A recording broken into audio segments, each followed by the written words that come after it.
I'm in the car. It's 6:15 Friday morning.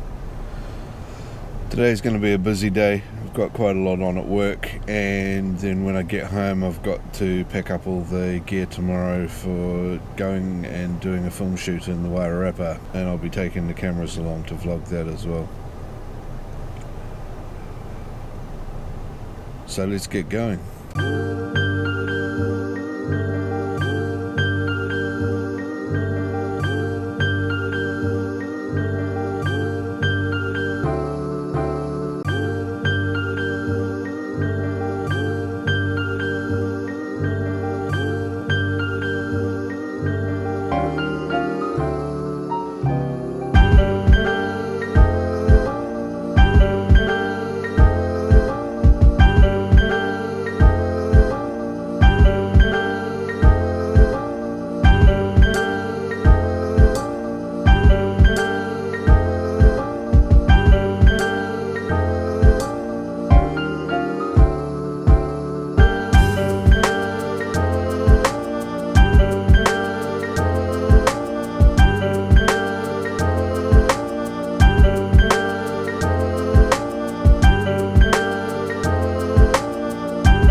Well, that's kind of dropped off for the morning.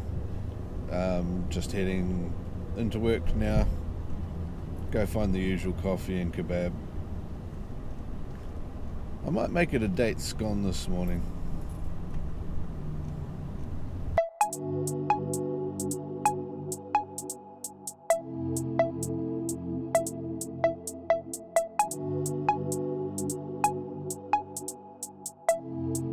Fleslt.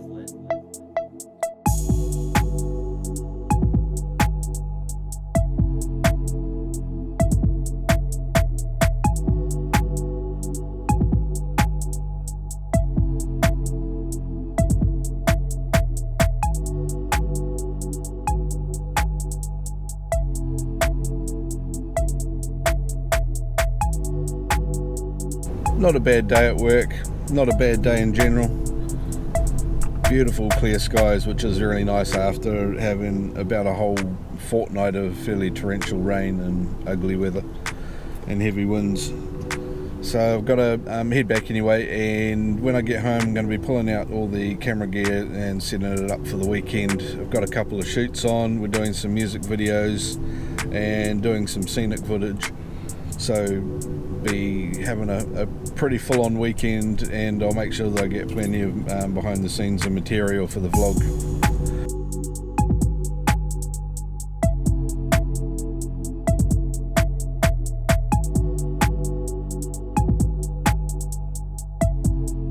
I got a box in the courier this morning which I've been hanging out for a little while. As you know, it's the replacement camera for the Phantom 4.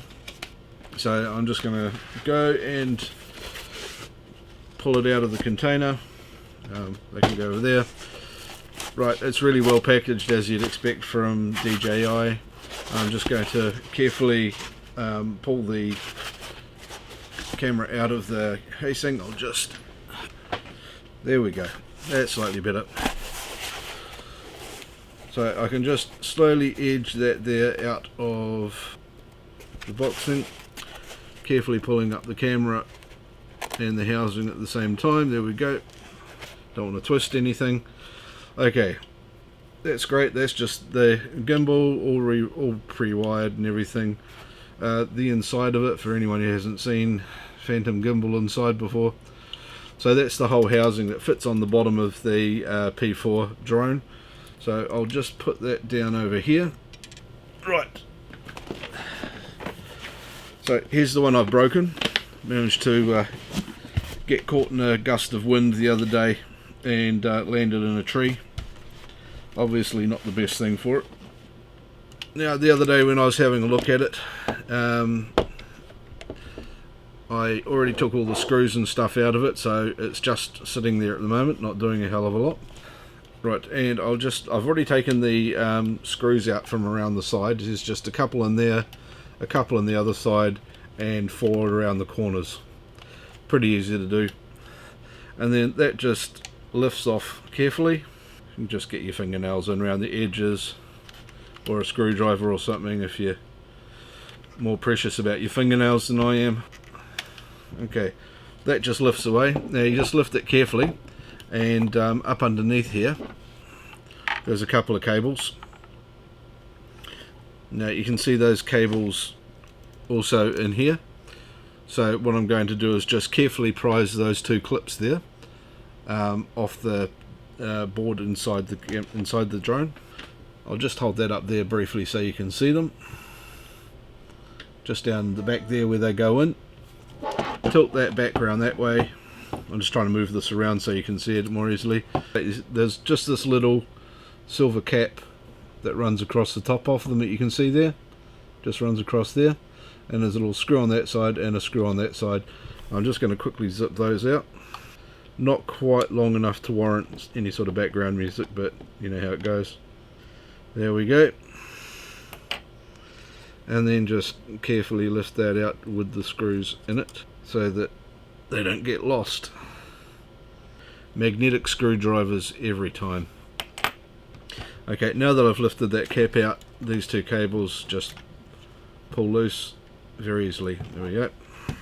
As you can see, one of them's a cap screw that just pulls straight up, and the other one's just one of those normal everyday sockets that you see in just about every circuit board these days. So while I've got that out like that, I'll also show you the damage I managed to do to this. Some stage I might try and take this dead gimbal apart and see if I can repair it.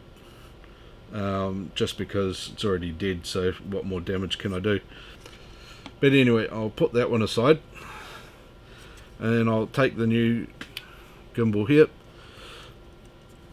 and I will just line it up nicely down in here and put the sockets back in.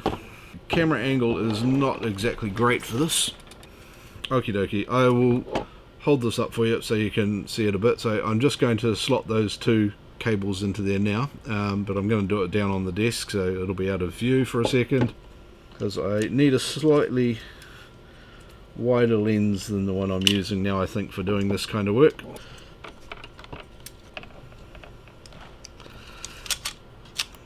Right, there's the first one in. The second one is real easy, it just pops down on top. There we go. So you can see the 2 cables have just gone in very neatly, just up in here. One just slots in, and the one closest to my finger, and the other one across. You just push down on it gently and it pops on top. And then I just need to put this bracketing piece back on top here. So I will just slot that on very carefully and gently. And we get that in there very easily with the magnetic screwdriver once again.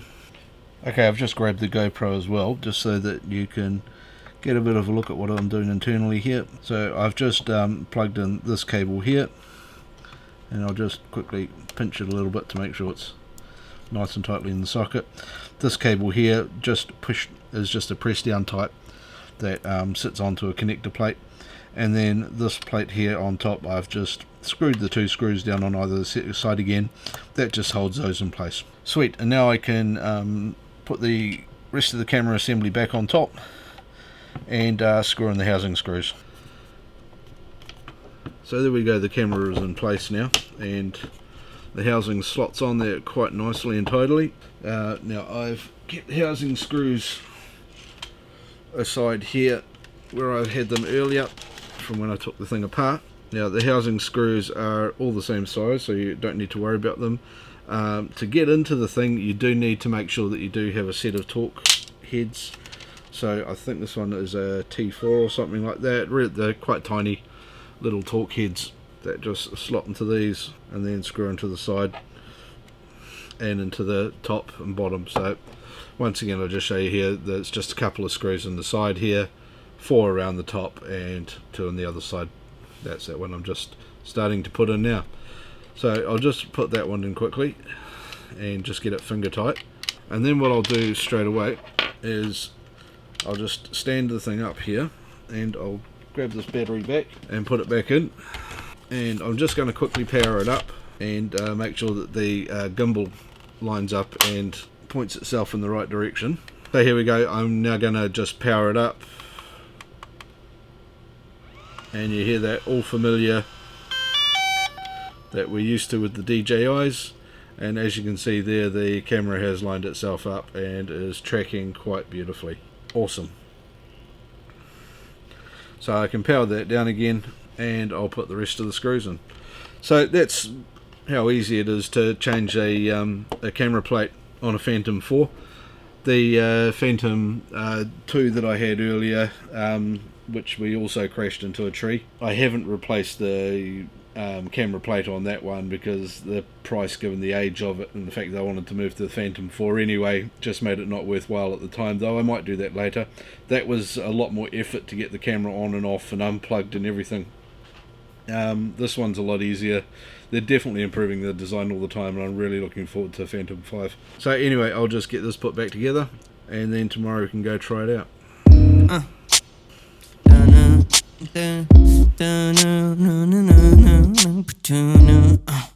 Yeah.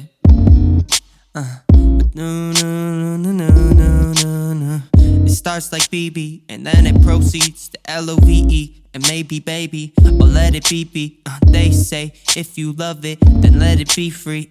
I'm not above it, I just think it's hella cheesy. And these days, teenage kids be hella preachy. Like Boy Meets World, it's Teacher Feeney. I remember when the dreams felt dreamy. The sky was bluer and songs had meaning. This is grown-up love.